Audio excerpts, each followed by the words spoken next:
चकराते चकराते चकराते आते जाते चकराते माल रोड पर हमने देखे बंगले।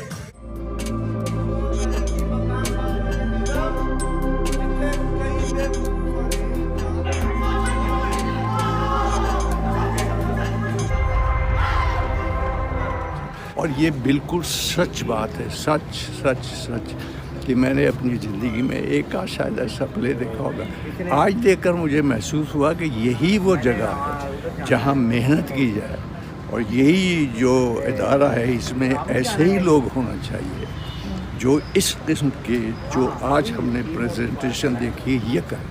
यही बच्चे बहुत बड़े, मेरी तो आँख जो है उनको देखती रह गई क्या हो रहा है। बहुत ज़्यादा पोटेंशियल है, बड़े एनर्जेटिक हैं ये लड़के, जो जितने भी माशाल्लाह स्टूडेंट्स भी हैं और जितने भी फेस्टिवल में जो ड्रामे हुए हैं सब में बहुत अच्छा काम किया इन्होंने, और इनकी ज़रूरत है इस वक्त थिएटर को, और अच्छा थिएटर साफ़ सुथरा होना चाहिए ताकि उस गलाजत से हमारी जान छूट जाए। इंशाअल्लाह लाहौर आर्ट्स काउंसिल इसी तरह के फेस्टिवल्स करती रहेगी ताकि ये नए बच्चे ट्रेनिंग लें, इसी तरह सीखें और बेहतर से बेहतर काम कर सकें।